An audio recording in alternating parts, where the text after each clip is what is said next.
వారు లేరు. స్వామివారు అనుగ్రహం ప్రతి వారికి ఇస్తూనే ఉంటారు. స్వయంగా స్వామివారి మాటల్లో చెప్పాలంటే బ్రహ్మాది దేవతలకు ఒక వాక్కు ప్రదానం చేస్తారు. నేను ఈ శ్వేతవరాహ కల్పం చివరి వరకు సాక్షాత్ వైకుంఠంలో ఎలా ఉంటానో అదే వైభవంతో ఈ వెంకటాచల పర్వతాల్లో వెలిసి ఉంటాను. ఇక్కడ ఒక భ్రమను కల్పిస్తాను. ఆ భ్రమను చూసి భక్తులందరూ ఇదే భగవంతుడు అనుకొని అల్పమైన కోరికలు కోరుతూ ఉంటారు. వాళ్ళకి ఆ కోరికలను నేను అనుగ్రహించి వాళ్ళని పంపించేస్తూ ఉంటాను. వాళ్ళు మళ్ళీ మళ్ళీ కోరికలతో వస్తూ ఉంటారు, మళ్ళీ మళ్ళీ తీర్చి పంపిస్తూ ఉంటాను.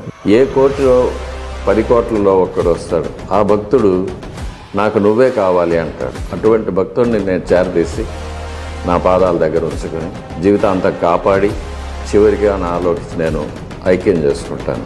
ఆ భక్తుడు ఒక్కడే ఆ భ్రమను వీడి నేను వైకుంఠంలో ఎలా ఉంటానో ఆ దర్శనం చేసుకోగలడు నా అనుగ్రహం వల్ల. కాబట్టి అటువంటి భక్తుడు ఎప్పుడో యుగానికి ఒక్కడు వస్తున్నాడు అని స్వామివారి మాటలు